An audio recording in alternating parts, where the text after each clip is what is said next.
22 Desember dirayakan sebagai Hari Matematika Nasional di India. Ya, aku juga tidak tahu bagaimana cara merayakan Hari Matematika. Tapi bukan itu intinya. Hari ini adalah hari ulang tahun Srinivasa Ramanujan, yang dianggap sebagai salah satu matematikawan paling brilian sepanjang masa. Dia adalah orang India kedua yang menjadi anggota Royal Society dan yang pertama yang menjadi anggota Trinity College di Cambridge. Ini adalah hal yang luar biasa, dan jika kamu telah melihat film The Man Who Knew Infinity, film ini didasarkan pada kisah hidupnya. Namun tidak banyak orang di luar komunitas matematika yang tahu tentang si jenius ini. Ramanujan lahir di sebuah desa India. Ayahnya adalah seorang pegawai toko sari dan ibunya mengurus rumah dan bernyanyi di kuil setempat. Srinivasa baru mulai berbicara ketika dia berusia 3 tahun, sehingga orang tuanya khawatir akan perkembangan mentalnya. Tetapi ketika tiba waktunya untuk mulai bersekolah, terlihat jelas bahwa dia adalah seorang anak yang sangat cerdas. Dia mendapatkan nilai terbaik dalam ujian sekolah dasar pada usia 10 tahun. Matematikawan jenius masa depan ini sangat tenang, baik hati, dan sangat ingin tahu tentang segala sesuatu di sekitarnya. Dia membuat guru-gurunya kesulitan karena terus-menerus mengajukan pertanyaan yang terkadang tampak aneh, seperti seberapa jauh bumi dari awan atau siapa orang pertama di planet ini.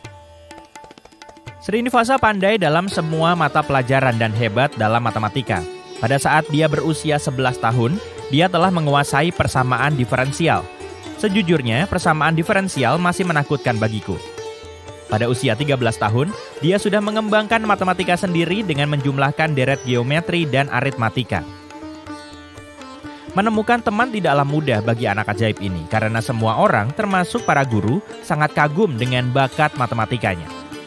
Guru matematika senior di sekolah menengahnya sangat terkesan dengan kemampuan Srinivasa, sehingga dia meminta siswa tersebut untuk membuat jadwal bebas konflik untuk seluruh sekolah. Pada usia 15 tahun, pemuda ini menerima sebuah buku yang akan menginspirasinya untuk mengerjakan teorema dan idenya sendiri. Dia menguasai matematika tingkat perguruan tinggi di sekolah menengah dan lulus dengan beasiswa yang memungkinkannya untuk memulai pendidikan di perguruan tinggi. Dia memulai studinya tetapi kehilangan beasiswa setelah hanya 1 tahun.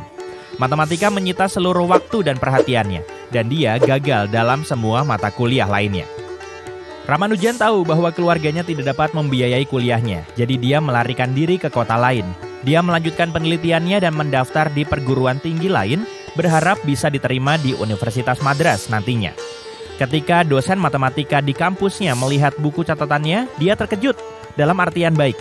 Ramanujan dapat menyelesaikan soal yang sama dengan yang diselesaikan oleh dosennya dalam 12 tahap hanya dalam 3 tahap.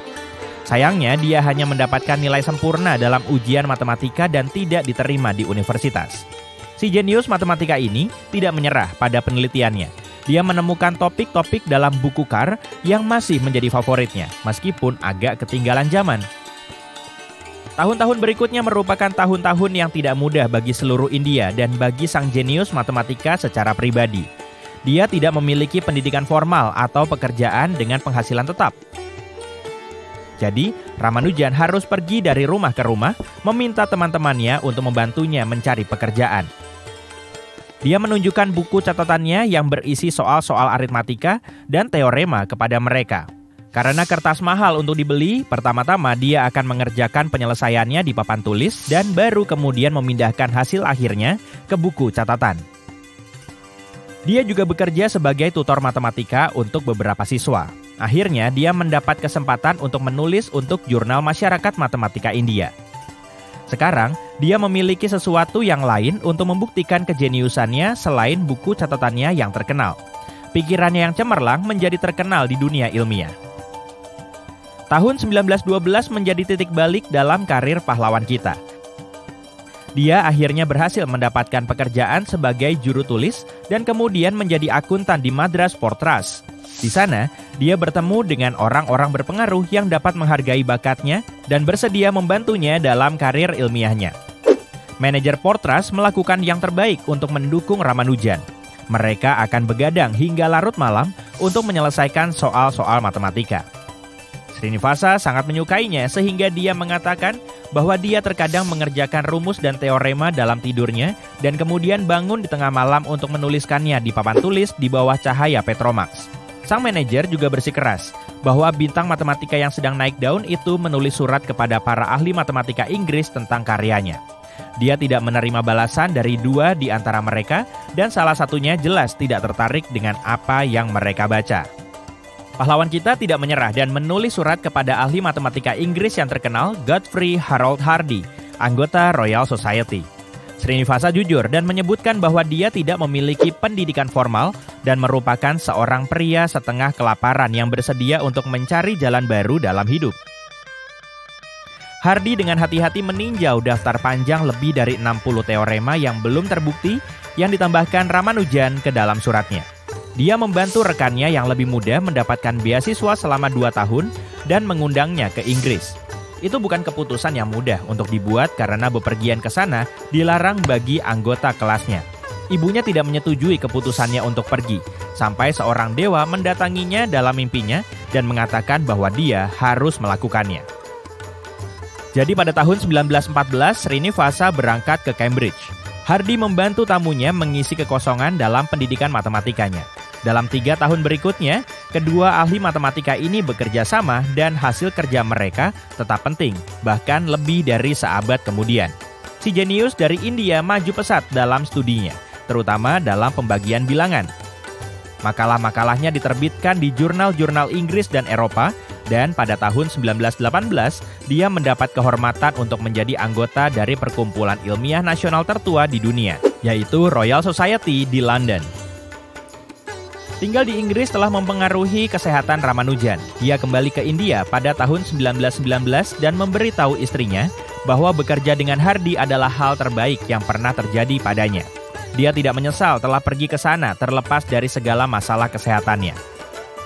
Kukira kamu dapat mengatakan bahwa rasa terima kasih dan kasih sayang itu saling menguntungkan. Bertahun-tahun kemudian, ketika seorang pewawancara bertanya kepada Hardy apa kontribusi terbesarnya untuk matematika, dia langsung menjawab bahwa itu adalah penemuan Ramanujan.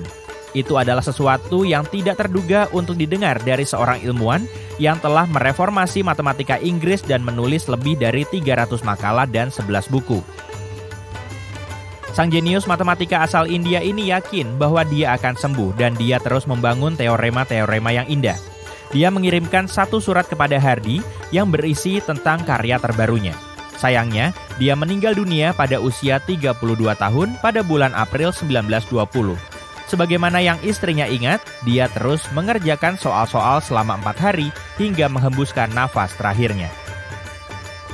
Ilmuwan brilian ini meninggalkan 3 buku catatan dengan sekitar 3.300 hasil karyanya. Ada juga koleksi yang tidak dikatalogkan yang seharusnya termasuk apa yang orang lain sebut sebagai buku catatan yang hilang. Tidak banyak bukti dalam buku catatan tersebut karena penulisnya tidak berniat untuk menerbitkannya.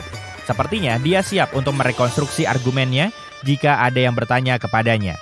Setelah dia meninggal, para ilmuwan lain mengedit makalahnya. Itu adalah keinginan Hardy bahwa klaim teman dan koleganya akan terbukti dan karyanya akan diterbitkan. Ramanujan memberikan kontribusi pada analisis kompleks, teori bilangan yang dilanjutkan dengan pecahan, dan juga pengembangan teori permainan. Dia dikenang sebagai orang yang mengetahui ketidakterbatasan karena dia berhasil menemukan formula untuk deret tak hingga untuk pi, yang menjadi dasar dari banyak algoritma yang digunakan saat ini. Menemukan nilai perkiraan pi telah menjadi salah satu pertanyaan terpenting dalam sejarah matematika.